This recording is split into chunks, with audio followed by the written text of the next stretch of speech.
Graça e paz do nosso Senhor Jesus. Vamos ler Eclesiastes capítulo 3.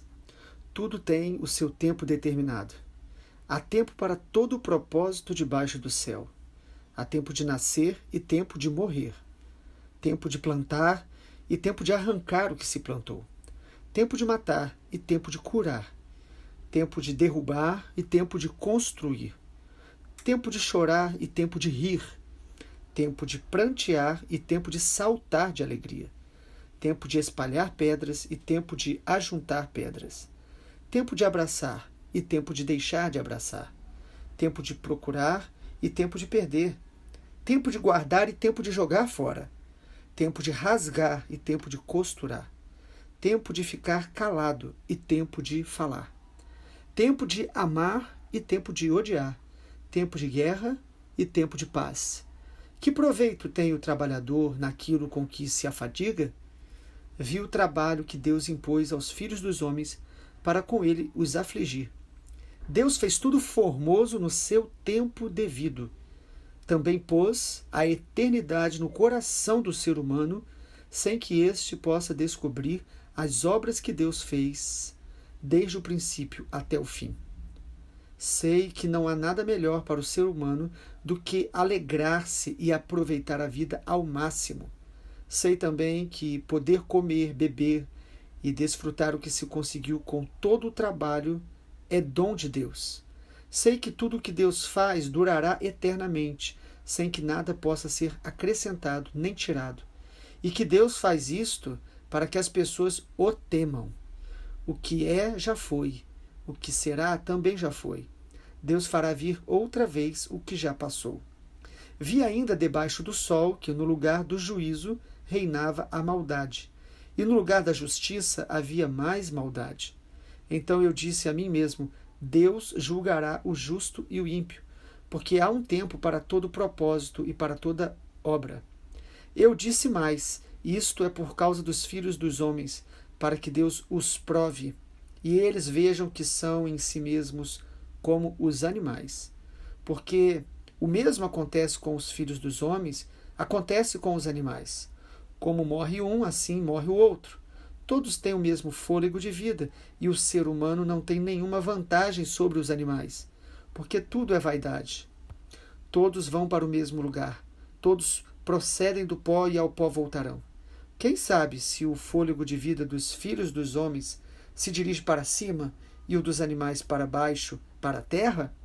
Assim percebi que não há nada melhor para o ser humano do que desfrutar do seu trabalho, porque essa é a sua recompensa, pois quem o fará voltar para ver o que será depois dele?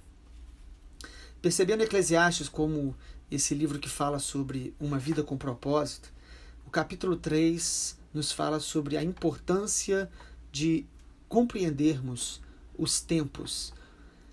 Discernir os tempos é um princípio de sabedoria na palavra de Deus. Salmo 90, versículo 12, é o Salmo de Moisés. Ele faz uma oração dizendo: ensina-me, Senhor, a contar os meus dias, para que eu alcance coração sábio. Em Efésios 5,16, o apóstolo Paulo diz que, porque os dias são maus, nós devemos remir o tempo, ou seja, saber usar bem o tempo que Deus nos dá. Uma vida com propósito, então, ela é fruto de um bom discernimento do tempo que a gente vive, das fases que nós vamos ter que passar na vida. Nós precisamos avaliar como nós temos nos relacionados com o tempo. Será que nós temos aprendido a esperar o tempo de Deus? Ou também a superar os dias maus que nós vamos enfrentando? Quando a gente compreende que todo o tempo nos é dado por Deus, há algumas coisas que vão acontecer na nossa vida. E, em primeiro lugar, nós vamos vencer tanto o ativismo como a passividade. Há dois extremos, então, na nossa natureza humana que a gente pode desenvolver. O ativismo, querer fazer tudo ao mesmo tempo, ter tudo ao mesmo tempo, e isso vai nos tornando cada dia mais esgotados e muitas vezes sobrecarregados. Mas o outro extremo seria a passividade, quando a gente desiste de sonhar, de ter atitude, nós começamos a viver uma vida debaixo da procrastinação, adiando decisões importantes. O que o Eclesiastes 3 nos diz é que há tempo para todo o propósito debaixo do céu. Ou seja, nós devemos saber esperar o tempo de Deus que tem a ver com o futuro, sem ansiedade, e ao mesmo tempo não viver frustrado por coisas do passado que nós não conseguimos vencer, não conseguimos alcançar. Nós precisamos viver o tempo de hoje, porque todo o tempo é determinado pelo Senhor. Versículo 1 de Eclesiastes 3. Tudo tem o seu tempo determinado. Compreender isso, então, nos faz viver o dia de hoje de maneira grata a Deus pelo que temos alcançado, crendo no Senhor naquilo que nós vamos superar das marcas da nossa vida e descansando no Senhor com respeito ao nosso futuro. Em segundo lugar, quando a gente compreende que o tempo é dado por Deus, nós também vamos superar toda a angústia daquilo que a gente não compreende. Há coisas que nós não entendemos. O texto nos fala de tempo de ajuntar e tempo de espalhar. O texto fala de tempo de derrubar e de construir, de chorar e de rir. Há muitas situações que nós vamos passar na vida que nós não temos explicações. Mas a Bíblia diz para nós vivermos esse tempo, vivemos esses sentimentos. Tem hora que nós temos que chorar, lamentar. Tem hora que nós temos que nos alegrar diante do Senhor, saltar de alegria. O texto diz isso, sabe, irmãos? Mesmo diante das incertezas da vida, diante daquilo que nós não conseguimos explicar, nós devemos desfrutar a vida. O texto que é escrito por Salomão, o pregador, que também é um dos nomes aí para Eclesiastes, aquele homem que foi um rei em Israel, filho de Davi, que recebeu tanta sabedoria de Deus, ele diz que nós devemos desfrutar a vida que Deus nos dá. Versículo 22. Não há nada melhor para o ser humano do que desfrutar do seu trabalho. Há tantas pessoas que trabalham tanto, se preocupam tanto e não têm tempo de desfrutar da sua família, dos seus filhos, do seu casamento, dos seus pais, da sua vida ao redor e viver a vida com plenitude. Muitas vezes nos frustramos tanto por aquilo que a gente não consegue explicar que nós deixamos de desfrutar a vida. E Eclesiastes vai levantar essas questões, coisas que nós não temos resposta, mas que não devem nos impedir de desfrutar a vida e, sobretudo, na presença de Deus.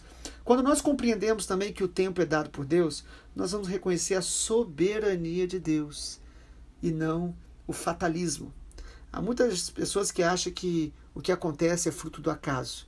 Na verdade, a Bíblia nos mostra que Deus ele é soberano sobre todas as coisas. Deus ele controla tanto os governantes, quanto os mares, quanto as estrelas que ele chama pelo nome. Deus tem o controle de todo o universo. Versículo 11 de Eclesiastes 3 diz: Deus fez tudo formoso no seu devido tempo. E também pôs a eternidade no coração do ser humano. Entende que o texto fala que Deus é Ele que faz cada coisa ao seu tempo, e Ele faz isso com perfeição. Nós não entendemos momentos que a gente passa, por que enfrentamos algumas coisas, mas a Bíblia diz, irmãos, que todas as coisas cooperam para o bem daqueles que amam a Deus e que são chamados segundo o seu propósito. Então, quanto mais amamos a Deus e nos dispomos a cumprir os seus propósitos, mais nós vamos perceber que Deus vai usar tudo, e até mesmo coisas negativas, dolorosas, para o nosso bem, para o nosso crescimento, para o nosso aperfeiçoamento. Então é o amor a Deus que nos faz ir compreendendo a vontade de Deus. Romanos capítulo 12, a partir do versículo 2, que quando a nossa mente vai sendo renovada, nós vamos compreendendo a vontade boa, agradável e perfeita de Deus. Às vezes nós começamos a obedecer a Deus, não entendemos o contexto, mas a gente vai percebendo aos poucos que aquele propósito em Deus é bom. E à medida que perseveramos, aquilo que estamos fazendo para Deus começa a se tornar mais ainda agradável. E chega um momento que a gente percebe que a vontade de Deus ela é perfeita. Ele é soberano. A soberania de Deus faz a gente vencer toda angústia que as variações do tempo muitas vezes tentam gerar no nosso coração. Então Deus é que nos concede tempo para cada propósito. Ele é soberano sobre tudo. Então há tempo que nós vamos realmente plantar Mas o texto diz que há tempo também que nós vamos arrancar coisas que nós plantamos. Há tempo que nós vamos nos aproximar de algumas pessoas, mas há tempos que Deus vai às vezes nos afastar, e com propósito, realmente. Há tempos que nós temos que ficar calados, mas também há tempo de falar, de expressar o que está no coração. Como discernir esse tempo? É na presença de Deus. Na presença de Deus, é debaixo do temor de Deus. O temor de Deus é um excelente, uma excelente maneira de estarmos discernindo as nossas decisões. Se o que eu vou fazer revela temor a Deus, revela querer agradar a Deus, se a minha motivação for o temor ao Senhor, isso vai me ajudar a tomar as decisões certas e saber a hora de falar e de me calar, a hora de plantar e a hora de colher e de arrancar muitas vezes coisas que eu mesmo plantei. Sabe, irmãos, essa é a sabedoria de Deus. E em último lugar, quando eu percebo que o tempo é um presente de Deus e que eu preciso aprender a discerni-lo em Deus, eu vou viver uma vida com a perspectiva na eternidade. Irmãos, que coisa preciosa! Ainda no versículo 11 do capítulo 3, um dos textos mais importantes de Eclesiastes. O Senhor diz que ele fez tudo formoso no seu tempo. Mas o texto diz, também pôs a eternidade no coração do ser humano, sem que este possa descobrir as obras que Deus fez desde o princípio até o fim.